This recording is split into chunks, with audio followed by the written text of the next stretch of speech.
Hello good morning friends. तो मुई केवे बेसी सकालू प्राय कम वीडियो बनी तो आज वीडियो बनावार मोटिव होचे तो आज का मुझे जिते बेले आसी जंगल आड़े तो सेनेका मोर मामू जने कहले कि बंजा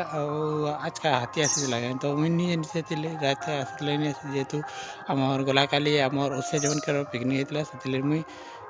टे थकी जाइए बोले शुई जाइए तो जानी नहीं पाली तो से कहले जेन आड़े जाऊँ सियाड़े देखो कि माने आमर जेनटा लक्ष्मीगुड़ी कि हाथी जेन पाद अच्छे से देखिपार बोली कहले तो गाइस सेटा मुझे देखीजे तो एखेन बैक कैमरा आपको देखाबी जब वीडियो पसंद लगा तो लाइक करो आप सांग मन के शेयर करेंगे और कमेंट कर जनाबी वीडियो केनता लगला।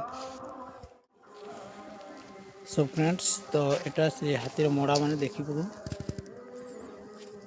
हाथीर मोड़ा मैंने मुझे विश्वास नहीं करते फास्ट टाइम आमर गाँव ने एटा देखले पाइली आमर गाँव ना डिस्क्रिप्शन रे लिखिदेवी तो सेटा आप जानी पड़े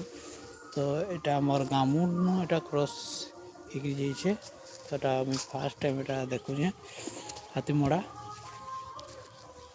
तार आगु देखी बाकी हाथी मोड़ाटा टी कम देखी तो यहाँ से इाड़ू आसीचे